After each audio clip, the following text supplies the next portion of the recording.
जी फरीद भाई, अगला सवाल। मेरा ये सवाल था कि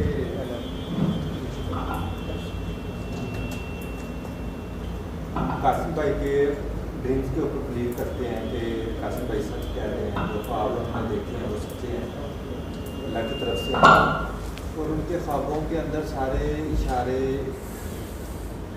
इमाम मेहदी की तरफ होते हैं काफ़ी ड्रीम्स के अंदर, और जो हदीसों में हमें पता चलता है। और लेकिन कासिम भाई ने बाकायदा वीडियो बना के हमें कह दिया कि मुझे इमाम मेहदी मत कहें, तो हम तो एक अजीब से मसले में फंस गए हैं। एक हदीस हमें कुछ कह रही है, सीधा इशारा दे रही हैं, और अगर पूरी तरह बिलीव करते हैं तो, और इधर से हमें ये कासिम भाई कहते हैं कि ये मत कहा जाए, तो हम क्या करें फिर इस सूरत हाल में?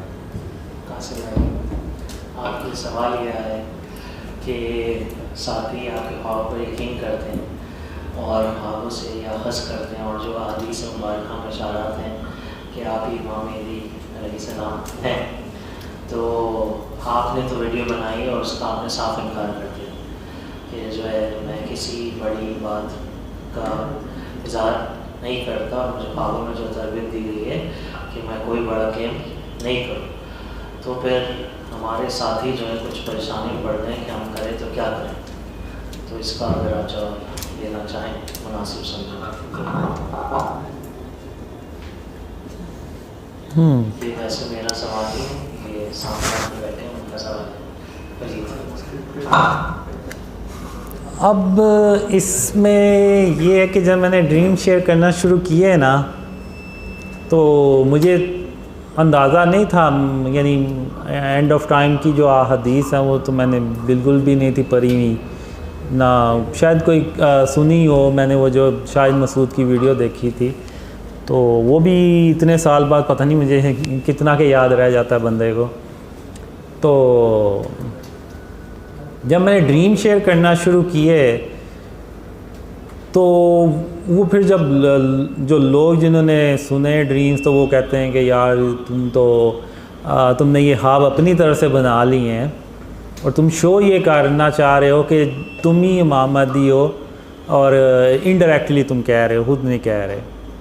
तो फिर मैंने यानी जब देखा कि मैंने ये एक बंदे ने बताया, फिर 2-3 मैंने कहा काफ़ी इस तरह के बंदे जो हैं वो बात कर रहे हैं, तो आखिर फिर वो कुछ ने हदीस का रेफरेंस भी दिया हुआ था इस तरह से, तो फिर मुझे पता चला थोड़ा सा।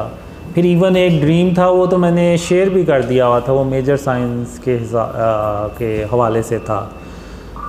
तो उसका जब मुझे पता चला कि जी पहली निशानी तो ये है भरी निशानी, तो मैंने कहा ये क्या, तो वो फिर मैंने उसको प्राइवेट किया, और जो बाकी के ड्रीम्स थे जो मैंने शेयर किए हुए थे उनको भी फिर मैंने प्राइवेट किया।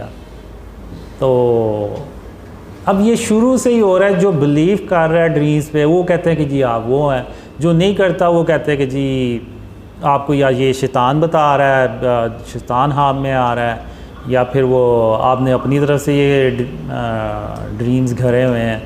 तो ये मुझे हाँ में भी आया था कि अल्लाह मुझे कहता है कि ये वीडियो बनाओ और इसको अपलोड कर दो, और कहो कि लानतुल्लाह अलल काज़िबीन, यानी झूठों पे अल्लाह की लानत हो जो इस मामले में झूठ बोले।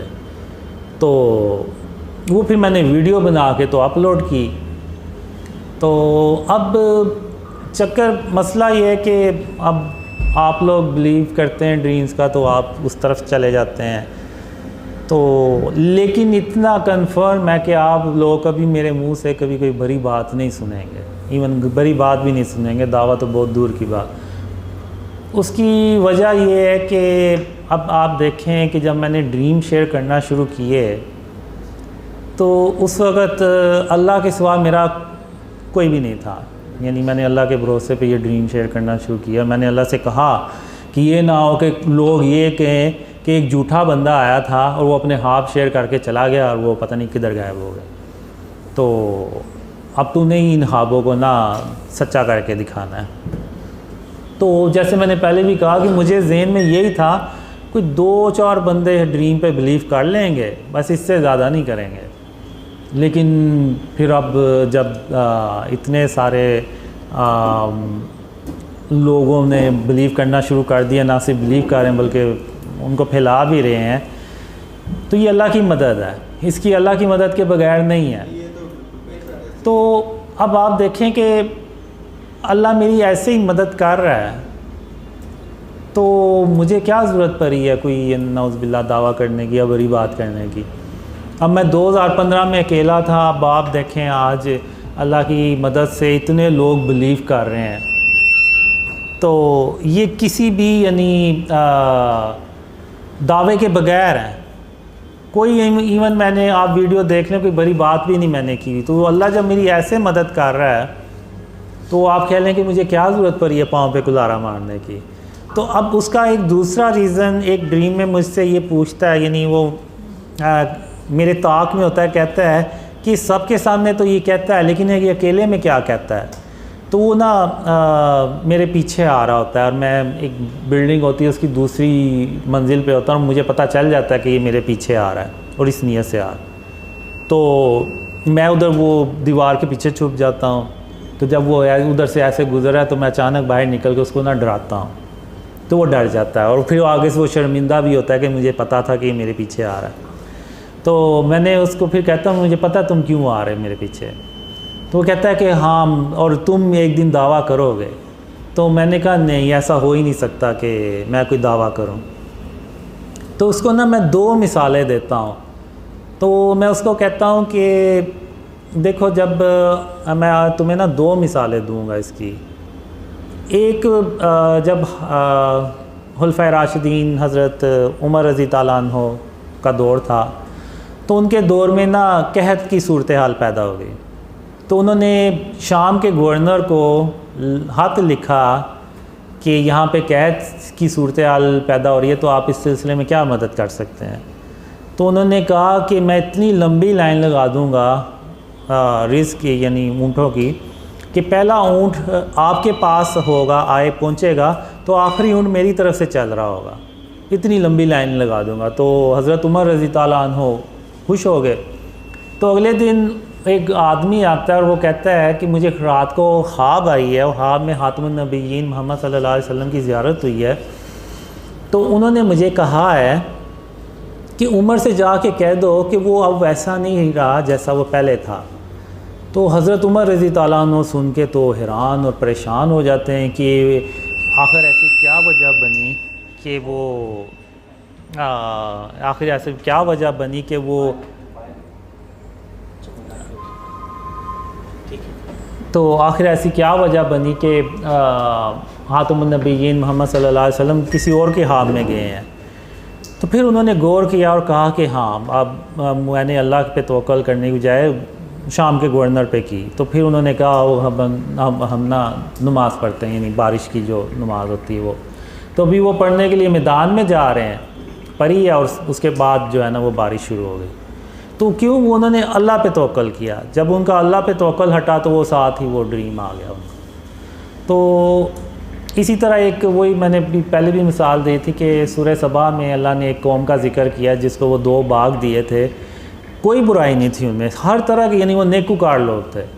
तो उन्होंने बस ये कहना शुरू कर दिया कि ये फल जो है ना ये हमारी मेहनत की वजह से आ रहा है, ना कि किसी और वजह से। तो अल्लाह ने उन फलों को मुर्दा कर दिया। तो अल्लाह ने कहा कि अब भी तो तुम उतनी ही मेहनत कर रहे हो जितनी पहले कर रहे थे, तो अब तुम इसको, इन फलों को खा क्यों नहीं सकते या बेच क्यों नहीं सकते। तो क्योंकि उन्होंने अल्लाह से तवक्कल हटा के तो अपने मेहनत पे तवक्कल कर लिया। तो मैं उसको ये 2 मिसालें देता हूँ। तो मैं कहता हूँ, तो फिर मैं कहता हूँ कि अब अगर मैं कोई नौज़बिल्ला दावा कर दूँ तो वो फिर मेरा भी जो तवक्कल है वह ना वो अल्लाह से हट के उस पे चला जाएगा कि चूँकि मैं वो हूँ तो इसलिए अल्लाह मेरी मदद कर रहा है, चूँकि मैं वो हूँ तो मैंने तो कामयाब होना ही था, क्योंकि मैं वो हूँ तो लोगों ने तो बिलीव करना ही था। तो ये मेरा अल्लाह से तवक्कल हट के ना तो इस चीज़ पे आ जाएगा जो कि आप कह लें कि वो शिर्क के ज़िम्रे में आता है और जो अल्लाह को भी सख्त नापसंद है। तो इसी बेस पे मैं कहता हूँ कि अल्लाह जो है ना वो मुझे कभी भी नहीं ये कहने वाला कि जाके तो ऐसा कोई दावा करो। और चूँकि अल्लाह ने मुझे अपनी रहमत से ये चीज़ें बताई हैं तो वही चीज़ जो है ना वो आप देखेंगे कि मैं कभी कोई दावा नहीं करता और ना मैं इंशाल्लाह कभी करूँगा। और इवन कोई बड़ी बात भी नहीं सुनेंगे मेरे ज़हन से, क्यों, मेरे मुंह से। क्यों? इसलिए कि जो तवक्कल मेरा अल्लाह पे है ना वो फिर हट जाएगा तवक्कल, और वो काम मैं करने नहीं वाला। तो ये रीज़न है बस इसका।